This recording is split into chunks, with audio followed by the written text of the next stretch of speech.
think it's working. Oh my goodness. Oh my goodness.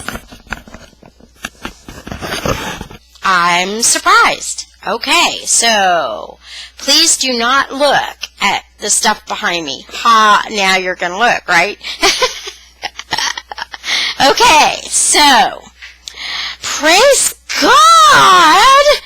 We got a recording! Yay!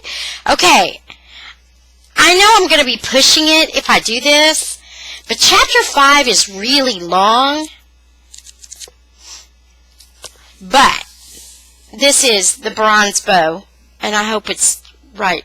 Yeah, it's right way. Okay. I know you can't see me very good. I don't know what the deal is. That's okay. We're reading. Okay? And that means your eyes should be on the page. Don't just listen to me. You need to read along with me. That's going to help you read faster and pronounce words better and just improve your overall reading, okay? I know you think I'm funny, haha, but so here we go. I'm probably going to do chapter 5 in 2 parts, okay? Because it is so long. It's almost, well, let's see. It starts on page 53 in the book and goes all the way to 69. So, yeah. I'm probably going to do about, I don't know. I'll just get wherever. I'll get to a stopping spot, okay? Not that I don't want to do the whole chapter. It's just, I may get tired. Anyway, so, I know I'm being silly today. It's just one of those days. It's been a rough morning. It's 2 o'clock in the afternoon here in Tennessee, which is where I live, and I am more than thrilled to do this, the bronze bow, chapter 5. On the bed behind me, you see crochet stuff. So I've been busy crocheting. I got a job outside of the house. The books have been overdue. Just all kinds of crazy stuff. So please pray for me if you think of it. That would be good.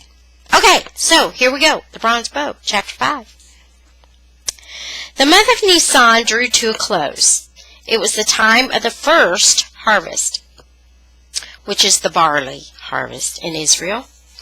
On the slopes at the foot of the mountain, the villagers, men, women, and children, moved slowly through the fields of barley. See? The long, hairy heads of grain falling in rhythmic waves before their sickles. Sickles are those things that they used to cut with. From the mountain lookout, Rosh's men watched them, speculating from which unguarded field they might snatch their own due share instead of working. Daniel, who had never before been discontented with a mountain springtime, felt restless. He chafed at the days of heavy labor required to make one inferior sword. He yearned for the day when they could cease to make swords and could at last put them to use. He was impatient with Rosh's waiting. Every day Rosh's spies brought news of caravans passing on the roads below. When the men least expected it, Rosh would give sudden orders, and there would be a spurt of furious activity. Then Daniel would hurl himself into the short battle with all the fury he longed to expend on the Romans. Afterwards, he always felt let down. What had been gained? Was the day actually any nearer? Wonder what day he's talking about. That night, on the rooftop of his grandmother's house, he had seen so clearly that all he longed and hoped for was here, in Rosh's band. Now it seemed to him that most of the men did not really care, that they were just as bad as the villagers who thought no further than the next meal. He roamed the trails often in the hope of meeting again the boy who climbed up from the village, though he knew that by now Yoel bar Hezron must be living in the big house in Capernaum. He and the village boy had been drawn together by a common dream, and for a few moments Yoel had been very close to giving up everything he possessed to join Roche's band. Perhaps, if he had no chance. Yoel was the sort Roche needed, impatient, full of spirit, not afraid to take a risk. Slowly, a daring plan began to form in Daniel's mind, and when he had mulled it over for several days, he summoned his courage and took it to Roche. Roche heard him out, his button-black eyes twinkling with derision. "Ever been to the city of Capernaum?" he inquired. "No," said Daniel. "Still, I'd like to try. I'm sure I could find him." Roche considered. "Go ahead," he said finally. "You can look after yourself, but don't set your heart on that boy. He's got too much to lose. I checked on him. Grandfather was rich as old Hezekiah himself. But go along, he might be useful to us in Capernaum." Daniel set off long before dawn, carrying the cloak Simon had given him. Leaving Samson was easier this time. The big man understood that he would come back. The dark trails held no terror. His feet knew every jutting rock and turn. With the first light, he left the mountain behind and strode along the level road through the plain. In the east, a yellow glow began to gather, sending out long spears of pink and pale amethyst. From the olive groves came the song of a lark, rising to a thin, clear sweetness against the pearly sky. On every side sounded the urgent chirping of linnets and finches. Abruptly, the sun burst forth. Daniel could see a golden field of mustard, stretching as far as his eye could reach, the yellow blossoms so high that a man could walk through them unseen. Presently he overtook a caravan. Prodded on by weary drivers, the camels swayed slowly. Above the smell of camel, Daniel's nose caught an unfamiliar fragrance, sweet and spicy, which seeped from the toppling bags they carried. As the day grew brighter, the road was busy with farmers trundling small wagons or bearing on their shoulders baskets of vegetables for the city market. Already the excitement of the city quickened his pulse. He came out on the last long slope of the road. Below him lay the sea like a great blue jewel in the sun, and at its edge the town of Capernaum, a mass of dark stone houses, thick clustered. A transparent veil of mist and smoke hung over the rooftops. He fancied he could hear the hum of thousands of voices. He carried on, forgetting the miles behind, feeling fresh and exhilarated. It was far too early to look for Yoel, but he was in no haste. There was much to see. He wandered through the streets, taking in great gulps the busyness, the color and sound and smell of them. In the marketplace, the farmers were heaping squashes and cucumbers and melons, and merchants jabbered in outlandish tongues as they set up booths of cloth or baskets of pottery. He saw 4 elders of the Pharisees, the phylacteries bound to their proud foreheads, walking with great care that their tasseled robes did not brush the passer-by, lest the merest touch might make them unclean, unclean. Once he saw a black slave scurrying about his master's business. Did he, if Daniel could understand, speak the same language as Samson? He came to the harbor and gazed at the multitude of boats, fishing dories, and pleasure craft, and flat-bottomed barges. Back and forth from the anchored barges moved an unending line of half-naked men, bearing on their backs the sacks of grain and baskets of fruit which the farmers had brought to the city. So this was where the food went that was borne away day after day from his own village. All this to feed the evil city of Tiberias, which Herod had built to the south, and named for the emperor of Rome. Daniel was reminded suddenly of his own empty stomach, and he remembered that although Roche had been free enough with his advice, he had not provided a single copper with which to buy food. Further along the shore, where their fishing boats were drawn up, the fishermen were dragging in their night's catch, the great nets heaving and gleaming in the sun. Women had come down to meet them and were spreading the fish on flat stones and sprinkling them with salt. Others stretched out the empty nets to dry. Above the smell of fish, Daniel detected a tantalizing odor, and saw that several of the families had lighted small fires and were preparing their breakfast. "Hungry, boy?" Daniel started, abashed to be caught staring. A smiling young woman in a bright red and blue headdress was holding out a small fish on a palm leaf. He backed away. I have no money," he muttered. "Who said anything about money? You can see there's plenty. Take it." The fish was delicious, the skin smoky and crisp. The woman eyed him admiringly. "Where would such a handsome stranger like you come from?" she demanded. Embarrassed, he stammered the name of Quetzal. "Are you waiting for the teacher?" she inquired. "No."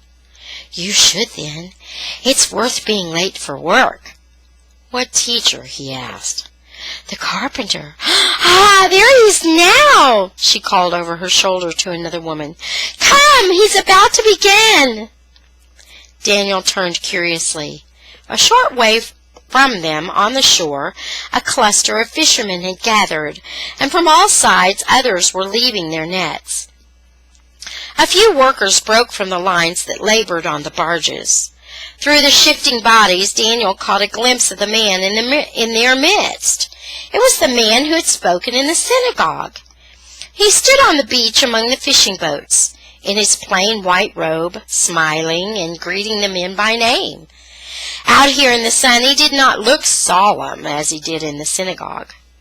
He looked vigorous and confident and happy. Something he was saying drew a burst of laughter from the men. Daniel pushed his way nearer till he could get a good look. "How strong he is," he thought. Yet bodily the man was no match for the sturdy fishermen who surrounded him. The impression of strength came from an extraordinary vitality that seemed to pulse in the very air around him. Once more, as on the day in the synagogue, Daniel felt a spark leap up in his own body. Looking about him, he could see the same spark reflected in the eyes of the men and women who jostled him. Someone shouted a question that Daniel could not catch, and Jesus held up a hand to ask their silence. "What is the kingdom of heaven?" he answered.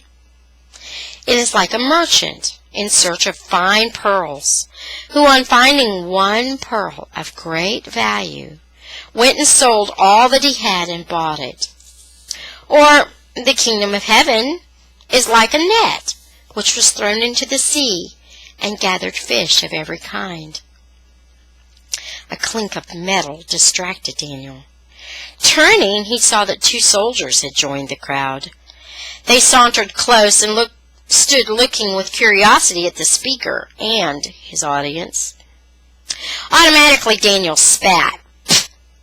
2 fishermen glared at him.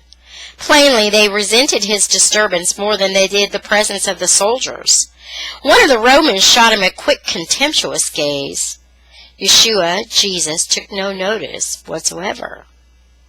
He could not have missed their tall helmets, yet his calm voice did not falter. Anger spiraled up in Daniel. He didn't want to hear any more. The nearness and the arrogance of those 2 choked him. He turned his back on them and walked away. Yet he could not escape the sight of Roman soldiers. They stood on the docks, counting off bales of wheat and vegetables. They strolled through the marketplace. Everywhere the Jews went about their business, paying no attention. The boy, who had lived for 5 years in the solitude of the mountain, nursing his hatred and keeping it ever fresh, could not credit his own eyes. How could these city people endure to be reminded on every hand of their own helplessness? More shameful still, he saw merchants joking with the soldiers. He could not understand. Where was their pride? Had they forgotten altogether? If Rosh were here, he would open their eyes. Why did that Jesus, Yeshua, do nothing? At the thought of Rosh, he was reminded of the reason he had come to the city. It took him some time to find the house of Rabbi Hezron, or Ravi Hezron. Finally, someone directed him up the steep hill that rose above the harbor. As he climbed the cobbled street, his stomach began to clamor. He had counted on Yoel to observe the unwritten law that provided that any stranger who came to one's door must receive food and shelter.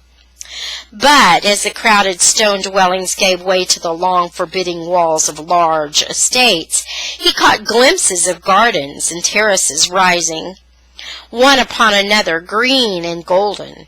He felt his first doubt. Rosh had warned him that Hezron had inherited great wealth, but Daniel had no acquaintance with wealth. He had not even been prepared for the hugeness of it. Would such houses as these remember the law of hospitality? Or would they turn him away like a beggar? He came to the heavy door in the wall to which he had been directed and rang the bell that hung there. After some time, the wooden door creaked open and a wizened man peered out at him. Hezron? In the nick of time he noticed that the man's ears had been pierced. He had almost made a fool of himself and bowed to a slave. "I have come to speak with Yoel bar Hezron," he announced much too loudly. With reluctance, the servant allowed him to step into a narrow tiled corridor. "You will wait here," he said. "What name shall I give to the young master?" "Tell him it is Daniel bar Yamin, a friend from Ketzah." The hallway where he waited was cool and dim, the oaken doors that led from it all closed. Through the open archway opposite him, Daniel stared with astonishment into a sunlit courtyard, at flowering trees and green borders and white marble. His ears caught the gentle splash of water and the trilling of birds. He had not dreamed that even Herod's palace could boast such wonders. What a fool he had been to think that Yoel would even remember him. There was a soft footstep, a rustle of silk, and a shadow fell between him and the sunlit opening.